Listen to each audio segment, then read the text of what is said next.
Hello and welcome to the Movie Bunker podcast. It's me, Matt. Hey, it's me, Chris. We've got another special guest, Matthew. The very special Anna Bogutskaya. Welcome to the podcast. Hello. It's so nice to be back. You're back, and I feel back. very, very special. Yeah, good. We're trying very hard to be extra nice to the guests this time around because the bunker overlords are horrible to make them, defend the honor of these badly rated movies out there. I am here to defend the honor of the great Brendan Fraser any time of the day, any day of the week. The last time you were with us, we did the fantastic National Treasure, was it, with the Nick Cage-a-thon, and it's kind of a similar kind of theme in terms of good bad actor is what I want to say. Good bad actor. I still have many conversations about how many lemons is too many lemons. Still to this day. Do you know what? I always have so many elements in my house, and I always remember you guys because I feel a secondhand judgment every time I have. Every time you reach for a pile of lemons, you're like, oh, no. I always have too many. I always have at least 12. Always. That is odd. That's a lot of lemons. I always felt bad, because I only ever need singular citrus fruits. A lemon, a lime, and I'm often forced to buy them in the little netty bag, and I have to bin them. They go hard because I never need the one. Anna, do you have the issue? Do you have the problem where you slice the lemon? You take the slice that you need, and then you put the rest of it in the fridge. You'll have to have that later, and it just stays there, and it just condenses and shrivels into a kind of piece of modern art. Not gonna lie, it has happened. Okay. It has happened, but I try to use up the whole lemon every time I cook. I use lemons a lot in cooking. You're the lemon You eater. cook. It's like a lemon meringue pie. Lemon. Sauces, like roasts. You can use lemon in everything. Lemon and ginger tea. Lemon in any tea. It's always nice. That's why you always have to have a lot of lemons around. Anyway, none of this lemon chat. No more citrus talk for us. We've got a job to do. Anna, tell us the title of the movie that you've chosen to defend the honor of tonight. So I wanted to talk about The Mummy, but it's too good. It's actually perfect, so you wouldn't let me. So instead, I picked Bedazzled, the remake of the 1967 film that was released in the year 2000. Elliot Richards needs a life. You're the man, Elliot. It's all about first impression. Go over there, say hello. But most of all, he wants Allison. Hi. Hi. Do I know you? Oh, I sure hope so. We've only been working together for the last 4 years. I don't think I've ever seen you before. I'm here with some friends, and I was wondering if maybe you wanted to... Elliot has never had any of his dreams come true. I would give anything to have that girl in my life. Until now. Hello. You're very glib. I bet you're a whiz with the ladies. Well... Let's go someplace quiet so we can talk. Okay. What if I told you that I have the power to give you anything and everything you've always dreamed of? Who are you? Promise not to tell anyone? I'm the devil. Yeah, right. I am the devil. Satan, Lucifer, the Prince of Darkness. Well, the Princess of Darkness anyway. Why don't we take a look at the contract? I, the devil, with offices in Purgatory Hell and Los Angeles, will give you 7 wishes for one piddling little soul. Is this real? It could be. Sign it, Elliot. Okay. I wish that I were married to Allison and that I were very, very rich and very powerful. You got it. Muy buenos días, señor. ¿Le apetece algo de comer? Como dices, no habla español. Un momento. Realmente estoy hablando español. Hola. Mucho gusto. No, gracias. Soy alérgico a los crustáceos. Elliot may have 7 wishes. You turned me into a drug dealer. What's the big deal? You asked for rich and powerful. But she's not going to give him Back so soon? a chance in hell. Bedazzled. Nobody gets it totally right away. That's why you get 7 wishes.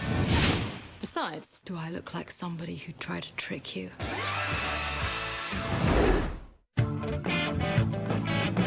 And it's a cracker, isn't it? I mean, when we were sort of banding around movies to do, because I think originally it was kind of Zorro 2 was what we wanted to look at. And that's So too I go good. through phases because I was really into revisiting all of Antonio Banderas' canon. So I really wanted to talk about Zorro. But again, that film is perfect, so you wouldn't let me. And then it became Brendan Fraser, and you would let me talk about The Mummy. So it had to be Bedazzled. Yeah, it's got to stick to the remit. We have a remit here. But when you told me about Bedazzled, I thought this cannot be a poorly rated movie, and it is. I'll just let's do the admin, because Bedazzled on IMDb is 6 out of 10, which is fairly respectable. And we all know that IMDb is a little bit more forgiving on turkeys than kind of the big bad Rotten Tomatoes. Because on Rotten Tomatoes, it's 50%, which is a genuine splatter. But more worryingly, it has a 42% audience score. So usually you have a little bit of a seesaw thing with that, but it's quite flat both ways. Why do you think that is? People are mean. That's mainly it. That's my thesis. People are mean, and frankly, people did not deserve Brendan Fraser at his peak. It's weird because I don't really understand why this movie has got the panache that it has. But let's talk about the cast. We can't really go any further without talking about the fantastic cast that are in the movie. I've lost Matt. Where's Matt gone? Oh, if you've lost Matt, can I just pause for a second? I've got to take something out of the oven. I'm back. Another lemon meringue pie out the oven. Put it on the pile. I'm actually making a delicious tahini sauce that needs the full lemon. Oh, it does then. Yeah. So you're rebranding this as the recipe bunker. No, it's going to be lemons with Anna. Yeah. The recipes involve lemons bunker.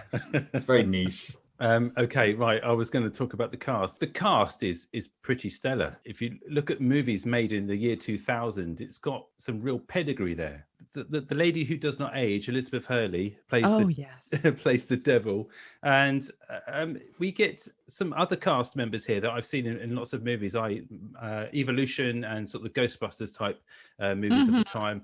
So you got Elizabeth Hurley, as I said, Frances O'Connor, who plays the love interest to Alison. Yeah, and Miriam Shaw, Orlando Jones, as I just sort of mentioned, and Paul Adelstein are the notable ones I can pick out from this. But yeah, it's a pretty decent cast, isn't it, Anna?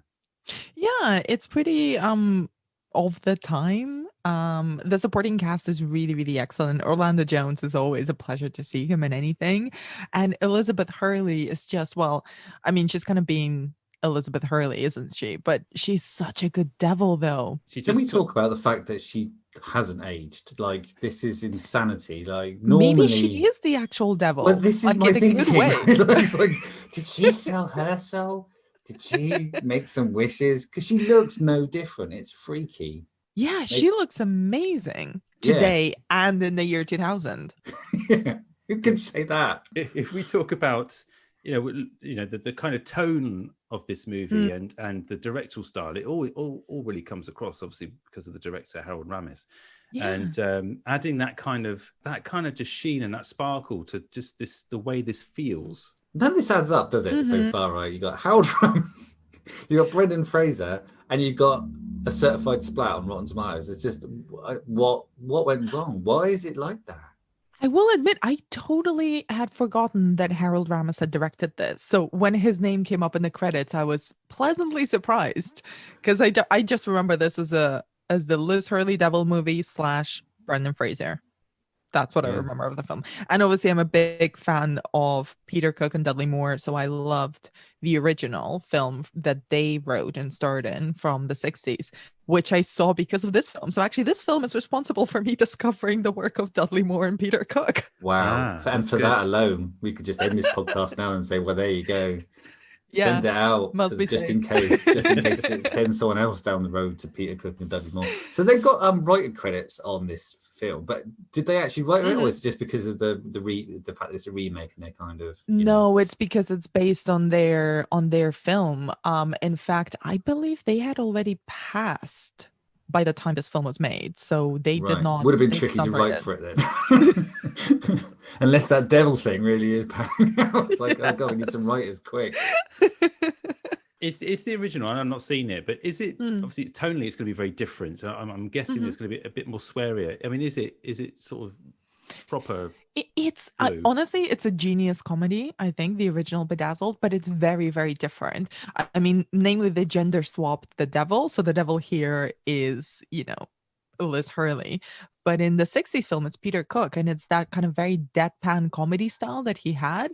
It's very based on wordplay, whereas here, it's very on the nose, kind of tongue-in-cheek, slightly like a lot of puns and sex jokes and a lot of fashion and red leather and all that shit that she's wearing. So it's very much based around her being kind of part of the joke. The fact that she is a woman, the fact that she sort of, switches wardrobes every 30 seconds. She has like 5 wardrobe changes in a single scene. And she's kind of a wooden actress. She's got a great kind of on-screen persona and stuff, but she's essentially playing into what we at that time people thought of Liz Hurley. She's kind of not really an actress, she's more of a personality. So it's tapping into that. Whether it's Peter Cook and Dudley Moore were kind of, they had they were long-term collaborators, creative collaborators and creative partners and stuff. So the relationship between them on screen is very unique to them.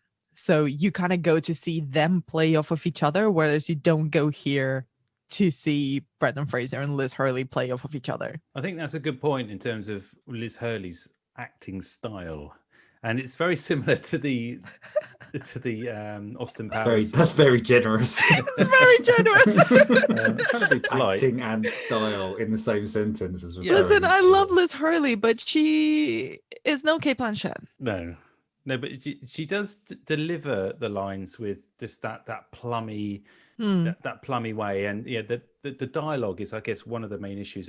One of the main issues for me in terms of, the plot is that we don't get a lot of variation in terms of the joke, and so we get the plot synopsis is that he sells his soul to the devil with 6 wishes, and they're to be with the love of his life, although she's not interested in him, and he's a geeky guy, an introvert who's struggling to connect with people on any level. And so she does that kind of deadpan delivery and that kind of dryness very well, and I think it would be difficult to think of anybody else in that role who would that would fit the time. So for me it's perfect casting. It's a bit like Weird Science in a way as well. It's kind of like that mystical female femme fatale. And I think one thing to say for Liz Hurley is that she is, so unafraid of being funny. Like, she goes for it when she does all the physical comedy. She plays with the image of her, and she plays around physically as well. I think she's got great kind of physical comedic chops, similarly to Brendan Fraser as well. Like, they're both, it's stating the obvious, but they're both really hot people, and they both feel totally comfortable just making fun of their own over the top attractiveness. Yeah. I was going to ask you a question about Brendan Fraser. Is he on his way out by this movie, or is he kind of still riding the wave? Okay, so I might have thought a little bit too much about this, but I think this is like the second phase of his career. And this is where he's sort of shifting from his persona and his career in the 90s, which was very much like himbo-ish. He's King Himbo, and at the same time, occasionally with The Mummy, which was just released a year before this, is also kind of an action star, but quite a family-friendly, unthreatening action star. He's not like a Sylvester Stallone. He's not in Arnold Schwarzenegger. He's like a version, like a more PG-friendly Indiana Jones, right? Yeah. And this kind of begins his transition into more of a family-oriented star, right? This is sort of, but not quite raunchy. Like, it's cheeky, but it's not a raunchy comedy, even though there's quite a lot of sex jokes in there. But then he kind of started starring in more action adventure films, more family-friendly films, all the Mummy sequels, which, pale in comparison to the 1999 one.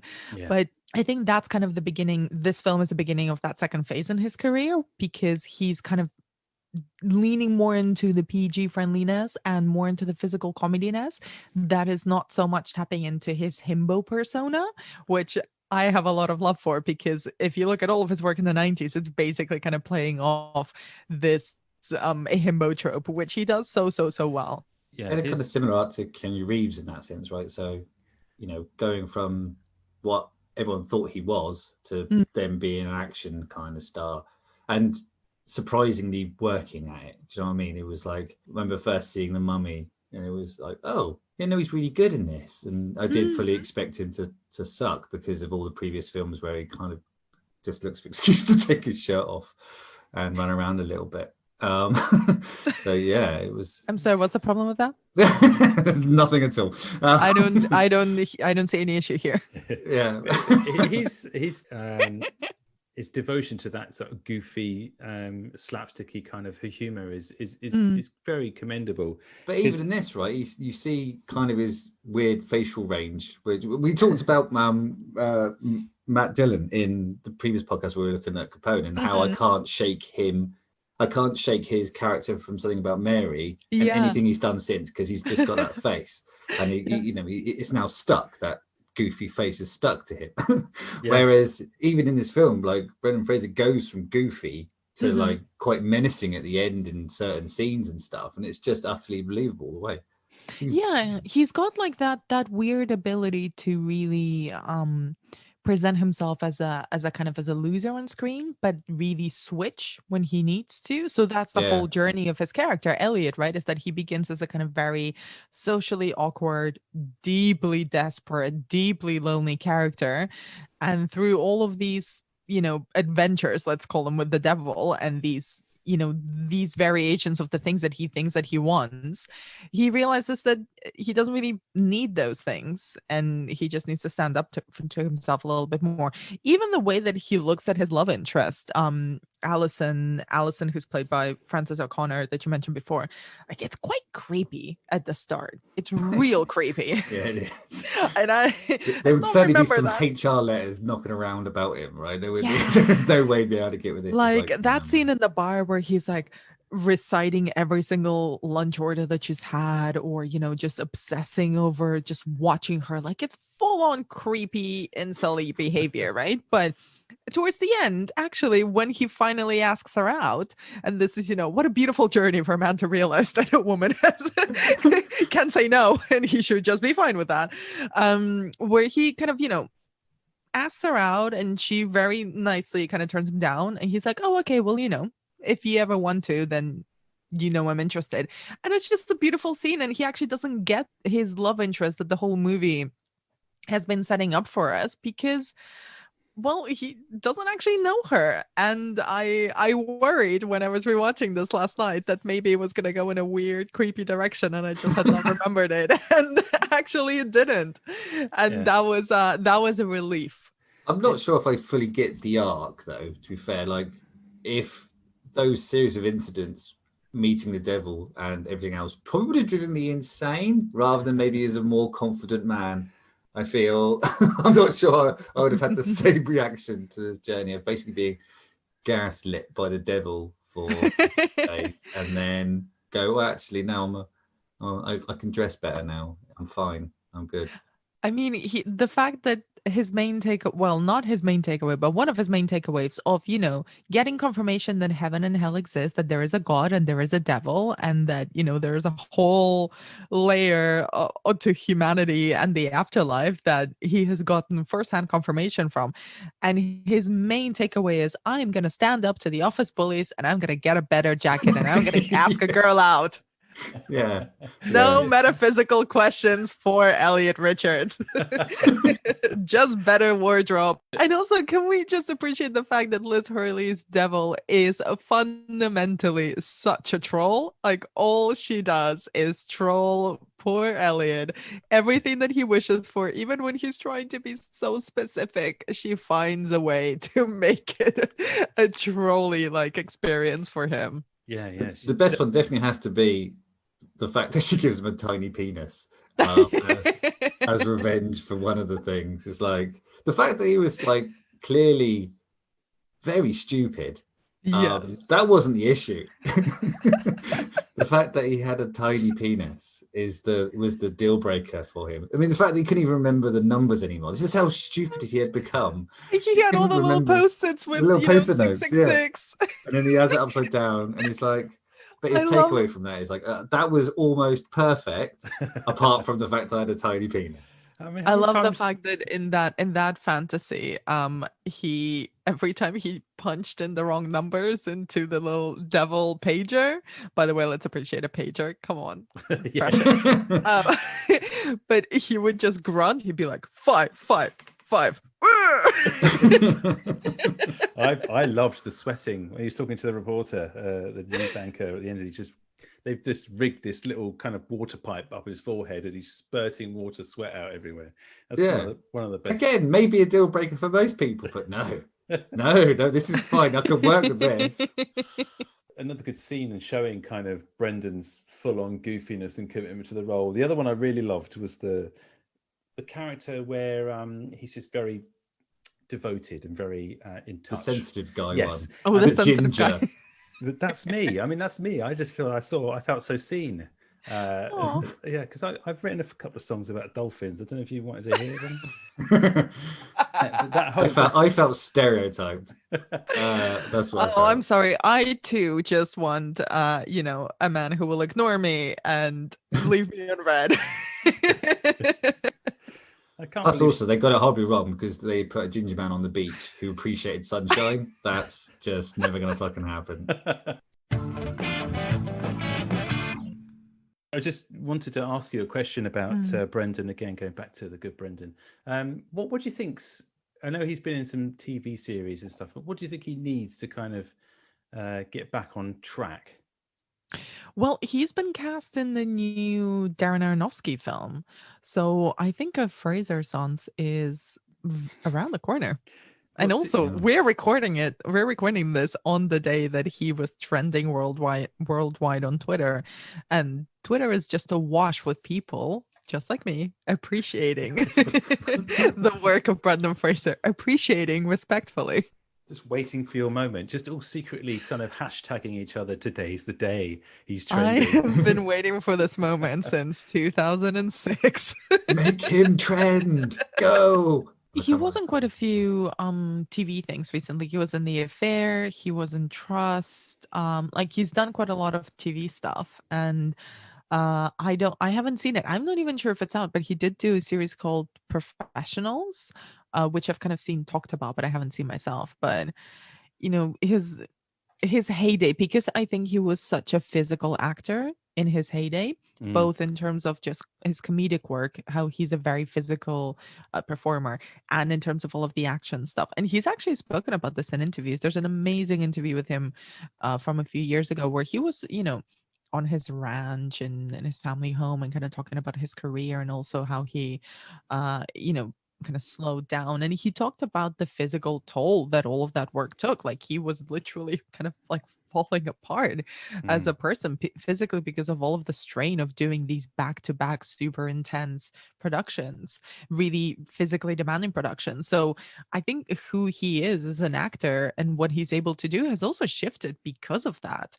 And he's going into darker, more dramatic roles, and good for him. He was always a good dramatic actor. Like, his role in Gods and Monsters is amazing.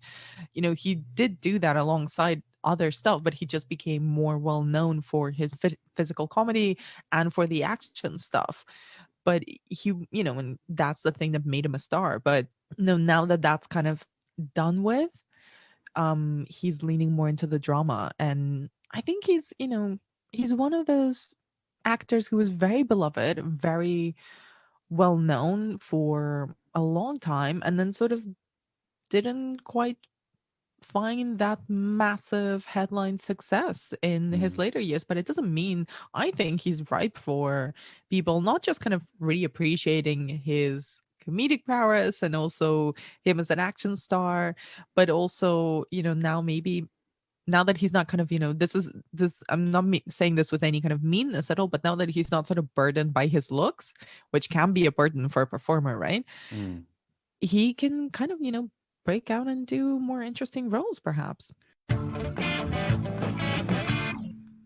Matt, have you got any notes? Did you make any sort of random observations like you usually do? No, I didn't. I was just too busy enjoying it this time around. It's the only note I got is it is really fucking surprising that this is on our podcast and it was able and allowed to go in.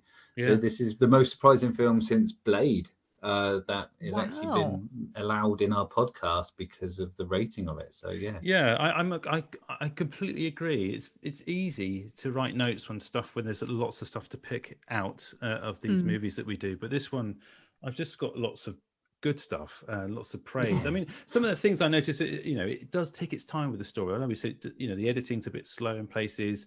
It's not as it shows its age in terms of the pacing. I mean, I think nowadays this would be a really quick, a gag a second type thing, but it takes its time, and I think that's quite nice. And it's short as well. It's 90 minutes or thereabouts, so it's an easy watch.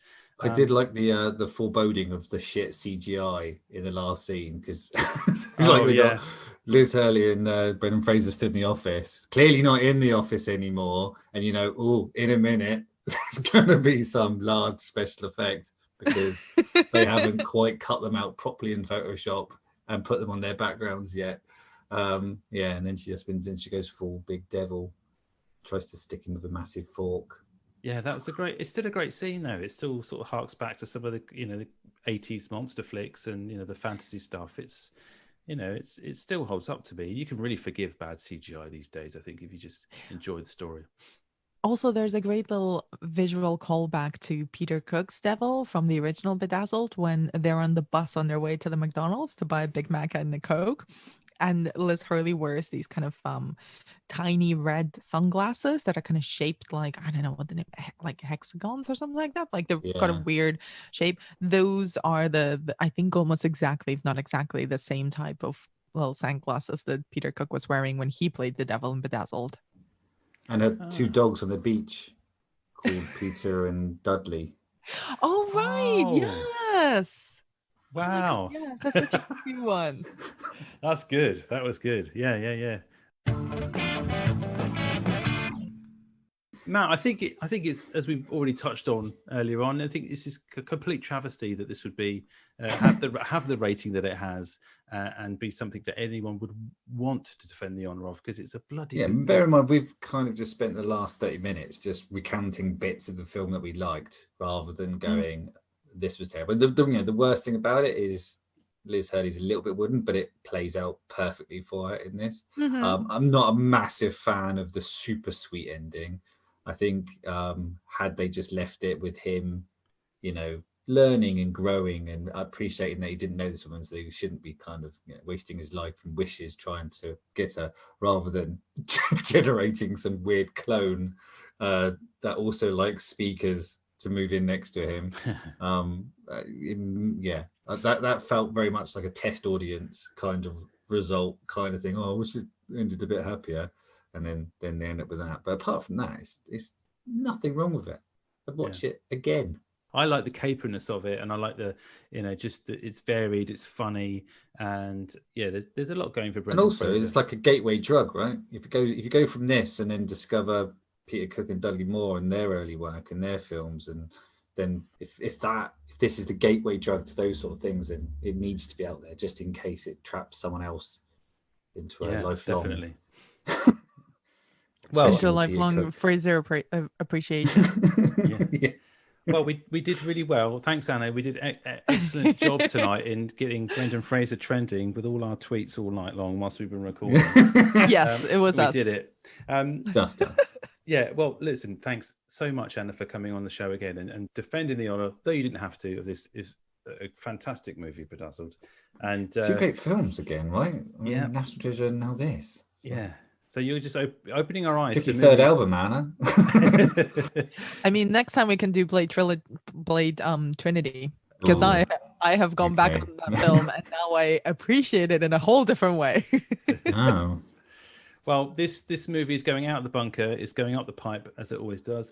Pop, there it goes. That's the worst pop sound effects that I've done so far. But it wasn't a sound effect. You just said the word pop. There it goes. But it's landing on the DVD shelves of all the masses now, and everyone's going to sit back and enjoy Brendan Fraser at his kind of almost best. Yes, it's great. Anna, thanks so much again. Where can we find you online and Twitter and things? Oh, it's always a pleasure, and next time I'll definitely have at least 24 lemons in my house. I can tell you about it. Oh, it's the lemon update. Yeah, it's a new segment. You can just dial me in, and I can tell exactly how many lemons I have in my house. It's like a live feed each podcast. Over to Anna. Anna, where's the lemons? We have 23 lemons today. 20. Right. Thank you, Anna. Thank you.